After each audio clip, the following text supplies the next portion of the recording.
Welcome to the Association 100. I'm Colleen Gallagher, coming to you from ASAE's 2024 annual conference, and I'm excited to be joined now by Carrie Morse, Senior Vice President for ERC. Carrie, thanks for joining me today. Thanks for having me. This is so exciting. This is quite the show, right? This is quite the show. I cannot believe the energy here. Lots of just energy, amazing. excitement. Actions. Association world is thriving. It really is. I think so. Yeah. So I've heard you talk before about emphasizing that importance of associations in supporting their members in really building that strong organizational culture. I'd love to hear kind of specific strategies or programs that ERC's implemented that have helped do this. Sure. So ERC, we provide associations themselves as employers with HR services for their own employees, as well as you say, provide services to them that they can deploy to their members to support them in their different HR and culture needs. And so much has happened in the workplace in the last several years. We don't need to go back and talk about all of the different things that have happened in our world and in the workplace. And wild time. It has. But what we found is that leaders have never been more focused on their culture and as a business imperative. So we've provided services to help them with those different endeavors. I mean, think about some of the changes: pay transparency, flexible work. We have 5 generations in the workplace right now, which is always interesting, right, for leaders to contend with. But while there's so much common ground among the different generations, their motivators are different. What matters to them in their work, what matters to them in their work life are all different. So the first strategy that we've helped our members with and their members is data matters. We have a core value at ERC that is data matters. And we provide employee engagement surveys to organizations to find out what is motivating their employees to stay. What would cause them to leave? How is their relationship with their direct supervisor? Do they feel safe at work? All of these things that make a difference in the culture. But what it gives the leaders is really a roadmap to say, here's where we're strong. Here's where we're doing a great job. Here's where we have some room to improve. And then we provide the counsel and support to help them with those plans as they move forward. Because the worst thing you can do is survey and then not do anything about the results. So we're very passionate about that. Well, and I love that you give that third party feel to it too, because there's nothing worse than getting that survey monthly link from your HR director and being like, well, okay, everyone's going to see everything. Yeah, that's not going to work. We don't recommend that. So yeah, they are appreciative as a third party, the data we provide and that. Sometimes we'll even do focus groups with employees, whatever they need to help the endeavor be successful. The other strategy we've employed, which is really so important, and we've all seen it, right? We've all seen great individual contributors get promoted to managers. And congratulations, right? And while that's something to celebrate, right, exactly. Well, that's something to celebrate. You need to give them the tools to be successful. So we have a supervisory series that is available. It's wonderful. It's one of our most popular programs. And we do it at organizations throughout North America.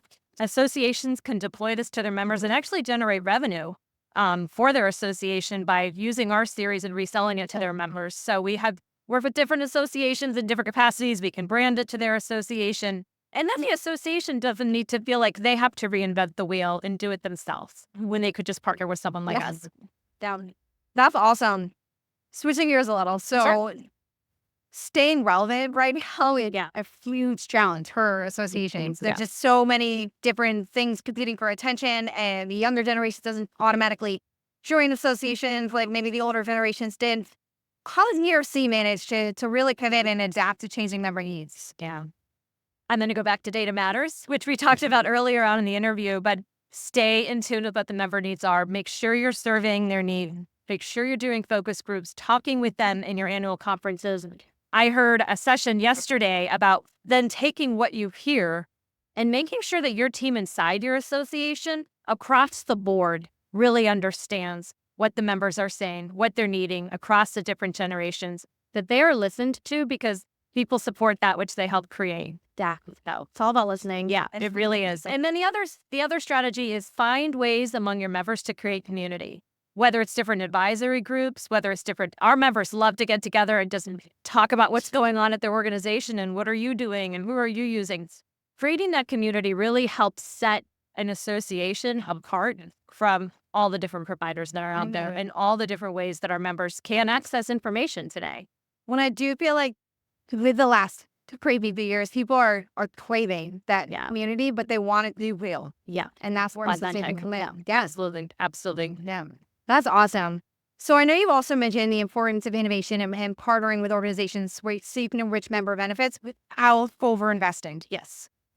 Tell me about them. Some examples. So it can be so easy for an association and their leadership to say, gosh, we have to be everything to all of our members all the time. Right. And those needs are always changing and always evolving. And I can't stress enough the importance of partnering so that the association can continue to feel like they're one-stop shop for their members, continue to engage and retain their members, but they don't need to do everything themselves. So one of the ways that we work with associations is to offer our supervisory or new management training courses for their members. So they can invest in the training course from us and they can deploy it to their members and actually generate revenue for their association in doing so, and provide some really valuable, meaningful, impactful learning for their members that they don't need to create themselves when they're working with organizations like ours.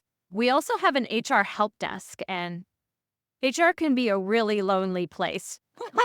That's so oftentimes, I've talked to so many individuals here, but if you're one HR person supporting many, or someone who's maybe wearing the HR hat as a leader and you're not trained in HR, it's not your primary responsibility, we actually offer an HR help desk, which is a call-in line staffed by certified HR advisors. It's wonderful. And it's very personal. We actually know these organizations really well. So it's not like calling an 800 number or worse yet, Googling your answers. But we will talk someone through, a tricky employee relations issue, compliance questions.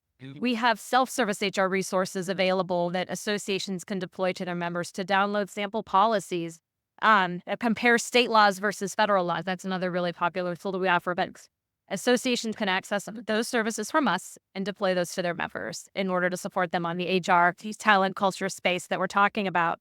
And lastly, employee engagement surveys. We have organizations that are working with us to offer these surveys to all of their different constituents, all of their different members. So those members get the data for their own organization and see that roadmap again of where you have to grow, where you're strong, how you're performing. But then the association themselves can also receive the aggregate data. Okay. So in that way, they're keeping a really good sense on the cultural and talent needs of all of their association members and their employees. So they're able to speak with authority on what are the employees of all of these members of ours actually saying, and how do we help our members with that? So that's great. I think the thing that really resonates with me is when you talked about the partnerships. And I feel like all of our small staff, mid-sized associations out there that are wearing, they know you, trying to do everything, 1 million hours, that's going to be music to their ears. Yeah. Here's a different way we can do that. Yeah. Let's work smarter, not harder. Absolutely. There's so many resources, even walking around the show, we don't need to do this ourselves. Yeah. Well, Carrie, thank you so much for joining us on the Implement today. Really appreciate all your insights and sharing with our listeners. Okay. Well, thanks for having me. It's been great.